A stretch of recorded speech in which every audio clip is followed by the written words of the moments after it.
Tourism कास्टमुळे जे वाढतंय मग आपण आता रिंग रोड तिकडनं प्रस्तावित केला आहे. म्हणजे शाहूनगर, विलासपूर, अजिंक्यताऱ्याच्या इकडनं पायथ्याच्या इथनं वरनं तो रिंग रोड बोगद्याच्या वरनं ब्रिज करायचा आणि पॉवर हाऊसला जोडायचा. थोडक्यात प्रयत्न हाच आहे की ही जी ट्रॅफिक जी बाहेरनं येते ती शहरातनं जाऊ नये. का तर आदलतवाड्याचा रस्ता, समर्थ मंदिर हा परिसर, इथले रस्ते फार अरुंद आहे.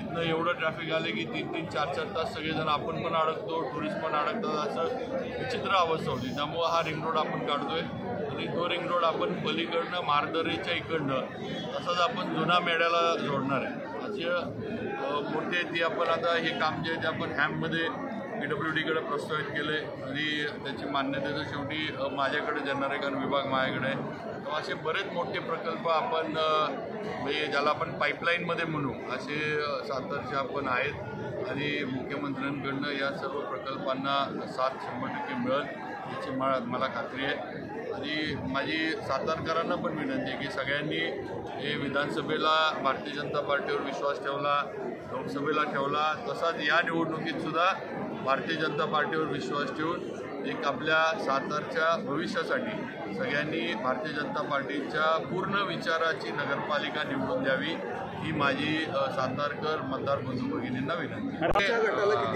असं नाही आहे, तुम्ही एक लक्षात घ्या की फॉर्म्युला पूर्वी आघाडीवर लढत होतो त्यावेळेला हे फॉर्म्युले वगैरे होते. आता सगळेच आपण भाजपमधनं लढतोय. मग ह्याला फॉर्म्युला किंवा ह्याला एवढे त्याला तेवढे असलं काही नाही आहे. सगळे भाजप चिन्हावर भाजपच्यामध्ये सगळे पक्ष म्हणून लढतोय. त्यामुळं ज्या जागा हे झाल्यात किंवा जसं वाटप झालं ते तुम्हाला माहीत आहे आणि त्याप्रमाणे आज अर्ज दाखल करायची प्रक्रिया चालू. साहेब, मित्र पक्षाला डावललंय त्यामुळं आता बंडखोरी तुमची नाही असं नाही. हो का, आम्हाला जे सांगितलं होतं की जिथं शक्य आहे तिथं युती होईल करा, जिथं शक्य नाही तिथं त्यांनी निर्णय त्यांच्या पद्धतीनं घ्यावेत. आता जिल्ह्यात मला नाही वाटत कुठंच युती आपल्या जिल्ह्यात झाली आहे. म्हणजे नुसतं साताराच नाही, तुम्ही बघा वाईला पण तसंच आहे, महाबळेश्वर पाचगणीला तसंच आहे, भसवड असेल, रहमतपूर असेल, कराड असेल, तिथंसुद्धा वेगळेच लढतात सगळे. तिथंसुद्धा सेना वेगळी लढती आहे शिंदेसाहेबांची, राष्ट्रवादी वेगळी लढती आहे, सुरबाबांच्या नेतृत्वाखाली भाजप वेगळं सगळीकडे आहे. त्यामुळे डावललं नाही. आता कार्यकर्ते सगळ्यांकडे इच्छुक आहेत. सगळ्यांना वाटतं की बाबा आपल्या कार्यकर्त्यांना आपल्या पक्षाच्या यांना न्याय दिला पाहिजे. त्यामुळे ही जिल्ह्यातच एक झाली की बा इथं निवडणुकीच्या पूर्वी युती होणं शक्य नाही. निवडणुकीनंतर काय करायचं असलं तर आपण त्याप्रमाणे चर्चा निवडणुकीनंतर. मी पहिलं तर मी काय फॉर्म्युला घेऊन आलेलो नाही. एक तर लक्षात घ्या तुम्ही की मी निवडणुकीचा प्रभारी मला केले जिल्ह्याचं, तो माझ्यावर तशी जबाबदारी मोठी आहे. या निवडणुका ह्याच्यामध्ये आडगापणा करणं वगैरे ह्या गोष्टी म्हणजे पक्षाने जबाबदारी दिली आहे.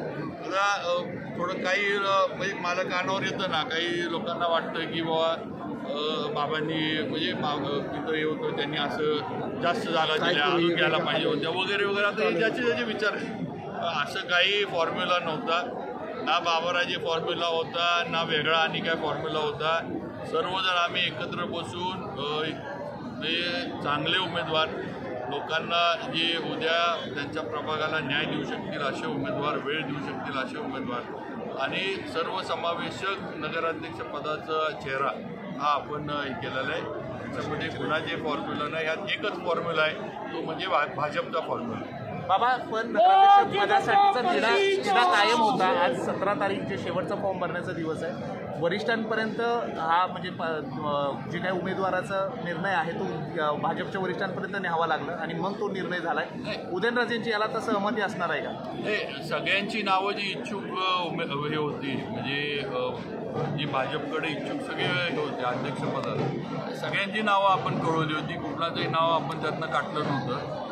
त्यात महिला पण इच्छुक होत्या, त्यांची पण नावं आपण पाठवली होती महिलांची. ओपन असल्यामुळं कोणाचं नाव कापलं किंवा काढायचं नव्हतं. शेवटी वरनं हा निर्णय कोणाला हे द्यायचं झालेलं आहे आणि कसं आहे आपण प्रयत्न सगळ्यांनी करावा. पण एकदा निर्णय झाल्यावर निर्णय मान्य करून सगळ्यांनी कामाला लागलं पाहिजे हा विषय महत्त्वाचा आहे. शेवटी इथं उद्या नगराध्यक्ष झाल्यानंतर नगराध्यक्ष हा भाजपचा होणार आहे. हा पूर्वीसारखं शिवेंद्रराजांच्या आघाडीचा का उदय आघाडीचा विषय नाही. आता भाजपचा नगराध्यक्ष होणार आहे. आपल्याला भाजपचा नगराध्यक्ष करायचं आहे. त्यामुळं पक्ष हीच भूमिका आणि पक्ष हेच यातलं सगळ्यात महत्त्वाचं आहे. सगळ्यांनी पक्षाचा निर्णय म्हटल्यावर मान्य करून सगळ्यांनी एकत्र काम केलं पाहिजे आणि करतील सगळे. घेतलेले थोडं उशीर झाला का तर 400 जण म्हणजे 400पेक्षा पण जास्त लोकांनी भारतीय जनता पार्टीकडं नगरसेवक पदासाठी इंटरव्ह्यू दिले होते किंवा अपेक्षा व्यक्त केली होती की उमेदवारी मिळावी.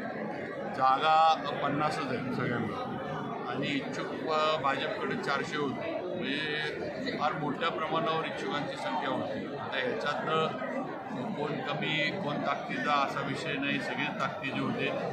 शेवटी 400 जण असले की मग निर्णय करायला वेळ जातो आणि तो थोडा वेळ नक्की लागला. त्याच्यावर आता वेगवेगळे तर्कवितर्क झाले हा विषय वेगळा आहे. पण आज कसं आहे 50च आपण उमेदवार निवडू शकतो अधिकृत. पण काय अधिकृत 50 म्हणजे टीम ए टीम बी टीम असलं काय IPL किंवा हे नाही आहे. ही निवडणूक आहे आणि एकदा ठाम निर्णय केला की तो करायला असतो आणि त्या निर्णयाच्या मागं राहायचं असतं. व त्या पद्धतीनं पक्षानं आणि आम्ही सर्वांनी हे निर्णय केलेत आणि मला खात्री आहे की आज राज्यातलं देवेंद्र फडणवीसांच्या नेतृत्वाखालचं जे काम भाजपचं चाललं आहे.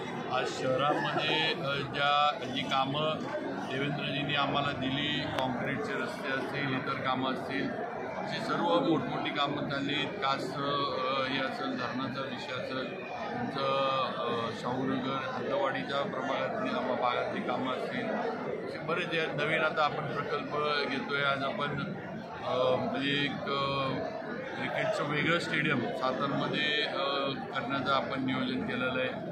IT पार्कचं पण आता लवकरच नोटिफिकेशन आपलं ते पण निघेल. त्याचबरोबर रस्ते पण जे आहेत ते आता बहुतांशी सगळे रस्ते जे आहेत ते कॉन्क्रीट करण्यावर आपण भर दिलेला आहे आणि यासाठी राज्य सरकारचा निधी लागतो आहे. तो निधी आपल्याला मिळतो आहे. ही कामं पूर्णत्वाला नक्की जातील. असे अनेक प्रकल्प हे थोडक्यात मी सांगितले. अनेक प्रकल्प आहेत. अजिंक्यताऱ्याला मला वाटते 32 कोटीचा अजिंक्यतारा किल्ल्याचा विकासाचा आराखडा टुरिझमच्या दृष्टीनं मंजूर करून शासनाने दिला आहे. याची आता येणाऱ्या बजेटमध्ये तरतुदी वगैरे होतील. दुसरं म्हणजे माऊलीला सुद्धा आता आपलं ते अतिशय भावनेचं ठिकाण आहे. कारण आपल्या सगळ्यांचा सातारकर म्हणून शेवट जो आहे सगळ्यांचा माऊली. पण तिथले जे घाट आहेत जसं तारा राणींची तिथली समाधी आहे त्याचबरोबर तिथलं जे काही सगळी मंदिरं आहेत ही सुद्धा एक रिलिजियस आणि टुरिझम हे रिलिजियस टुरिझम ज्याला आता म्हणतो आपण त्या दृष्टीनं डेव्हलप करण्यासाठी त्या घाटांचं म्हणजे आणि तिथल्या तिन्ही समाध्या म्हणजे नुसतं तारा राणींचंच नाही. मला वाटतं तारा राणी शाहू महाराजांची आणि तिसरी आपली तिथं जी यांची आहे मला वाटतं तिसरी समाधी आता मला वाटतं सईबाईंची जी आहे सईबाईंची जी आहे तिन्ही समाध्या त्याच्यामध्ये घेतल्यात. आणि असं आपण बरेच मोठे प्रकल्प आज आपण करतो की ज्याच्यामुळं सातारचं जे आहे म्हणजे टुरिझम वाढावं, रिलिजियस टुरिझम वाढावं, लोकांनासुद्धा थोडं विरंगुळ्याचे ठिकाणं मिळावीत संध्याकाळी वगैरे वेळ घालवायला असं आपलं नियोजन आहे. पुढच्या 5 वर्षामध्ये आम्ही भाजपच्या माध्यमातून अतिशय सुनियोजित असं सातारचा विकास सातारचे समस्या जे आहेत ते सोडवण्यासाठी काम करू.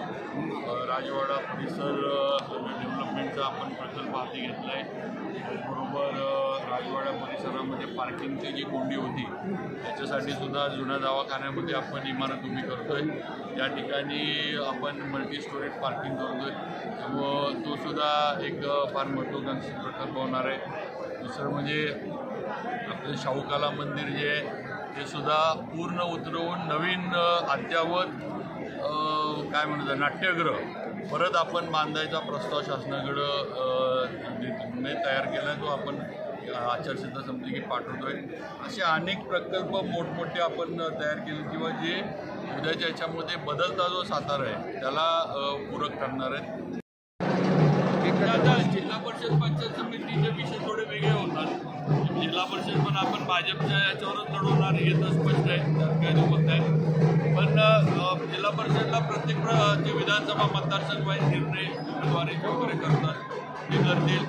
त्याच्यामध्ये थोडं आमचे जे सहकारी आहेत महेश शिंदे साहेब त्यांच्याशी आमचं मला वाटतं एकत्र आम्ही काम तिथं करू. तर प्रियाताई ह्या आमच्या भाजपच्या